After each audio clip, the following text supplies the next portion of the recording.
ಹರೇ ಕೃಷ್ಣ. ಇವತ್ತು ವರಮಹಾಲಕ್ಷ್ಮಿ ವೃತ. ಸೊ ನಾನಿವತ್ತು ಶೋಭಾ ಶ್ರೀನಿವಾಸ್ ಅವರ ಮನೆಗೆ ಬಂದಿದ್ದೀನಿ. ನೋಡಿ ಅವರ ದೇವರ ಕೋಣೆ ಎಷ್ಟು ಚೆನ್ನಾಗಿದೆ ಅಂತ. ಸೊ ಲಕ್ಷ್ಮೀ ಸಹಿತ ವೆಂಕಟಸ್ವಾಮಿದು ಅವರ ದೇವರು, ಅವರ ಮನೆ ದೇವರು ಲಕ್ಷ್ಮೀ ಸಹಿತ ವೆಂಕಟಸ್ವಾಮಿ. ಸೊ ಹಾಗಾಗಿ ಶೋಭಾ ಶ್ರೀನಿವಾಸ್ ಮತ್ತು ಅವರ ಮಗಳು ನೋಡಿ ವರಮಹಾಲಕ್ಷ್ಮಿಯನ್ನು ಎಷ್ಟು ಗೌರವಯುಕ್ತವಾಗಿ ಎಷ್ಟು ಚೆಂದಾಗಿ ಅಲಂಕಾರ ಮಾಡಿಟ್ಟಿದ್ದಾರೆ ಅಂತ. ಅದೇ ರೀತಿ ದೇವರಿಗೆ ಪಂಚಭಕ್ಷ ಪರಮಾನ ಅಂತ ಕೂಡ ಹೇಳ್ತೀವಿ ನೋಡಿ. ಅದೆಲ್ಲವನ್ನು ಸಹ ನಿಮಗೆ ಮಾಡಿ ತುಂಬ ಭಕ್ತಿಯಿಂದ ದೇವರ ಪೂಜೆಯನ್ನು ಮಾಡಿರುತ್ತಾರೆ. ಇವರಿಗೆ ಇವರ ಸಂಸಾರಕ್ಕೆ ಖಂಡಿತವಾಗಿ ಆ ದೇವರು ಒಳ್ಳೇದು ಮಾಡಲಿ ಅಂತ ಕೊಂಡು ಹೇಳ್ತಾ ಇದ್ದೀನಿ. ಸರಿ, ನಮಸ್ತೆ ಶೋಭಾ ಮೇಡಮ್, ಹೇಗಿದ್ದೀರಾ? ವರಮಹಾಲಕ್ಷ್ಮಿ ವೃತ್ತದ ಬಗ್ಗೆ ಸ್ವಲ್ಪ ಮಾತಾಡ್ತೀರಾ? ಏನೆಲ್ಲ ಮಾಡಿದ್ದೀರಾ?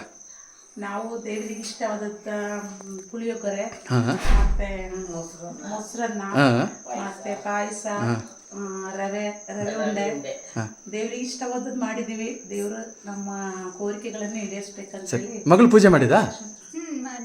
ಸುಸ್ಮಿತಾ, ಖುಷಿ ಆಯ್ತಾ?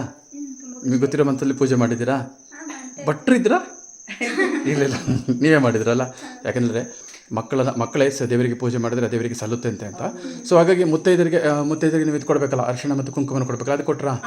ಎಷ್ಟು ಜನರಿಗೆ ಕೊಟ್ರಾ? ಏನೆಲ್ಲ ಕೊಟ್ರಾ? ಒಂದು 12 ಜನರಿಗೆ ಕೊಟ್ಟಿದ್ದೇವೆ. ಸೀರೆ, ಅರಿಶಿಣ ಕುಂಕುಮ, ಹೂವು, ಬಳೆ, ತೆಂಗಿನಕಾಯಿ, ಒಂದು ಅಚ್ಚು ಬೆಲ್ಲ, ಬಾಳೆಹಣ್ಣು, ಕೈಲಾಗಿದ್ದಂಥ ಕಾಣಿಕೆ. ಓಕೆ. ಸೊ ಇವತ್ತು ಹಾಗಾಗಿ ಇವತ್ತು ನೋಡಿ ಎಷ್ಟು ತುಂಬ ಚೆನ್ನಾಗಿ, ತುಂಬ ಗ್ರ್ಯಾಂಡಾಗಿ, ತುಂಬ ಚೆನ್ನಾಗಿ ಈ ವಿಗ್ರಹವನ್ನು ಅವರು ಅಲಂಕಾರ ಮಾಡಿದ್ದಾರೆ. ಸೊ ಹಾಗಾಗಿ ದೇವಿಗೆ ಅಲಂಕಾರ ಮಾಡಿದಷ್ಟು ದೇವಿ ತೃಪ್ತಿ ಆಗ್ತಾರೆ ಅಂತ ಕೂಡ ಹೇಳ್ತಾರೆ. ಸೊ ಹಾಗಾಗಿ ನಾನು ಸಹ ಸಂಜೆ ವರಮಹಾಲಕ್ಷ್ಮಿ ವ್ರತವನ್ನು ಈ ಶೋಭಾ ಶ್ರೀನಿವಾಸ್ ಅವ್ರ ಮನೆಯಲ್ಲಿ ಮಾಡುವಂಥ ಯೋಗ ನನಗೂ ಸಹ ಸಿಕ್ತು. ಸೊ ಹಾಗಾಗಿ ಅವರಿಗೂ ಅವರ ಸಂಸಾರಕ್ಕೂ ಒಳ್ಳೆಯದಾಗಲಿ ಹೇಳ್ತಾ ನಾನು ಈ ವಿಡಿಯೋವನ್ನು ಮುಗಿಸ್ತಾ ಇದ್ದೀನಿ. ಹರೇ ಕೃಷ್ಣ.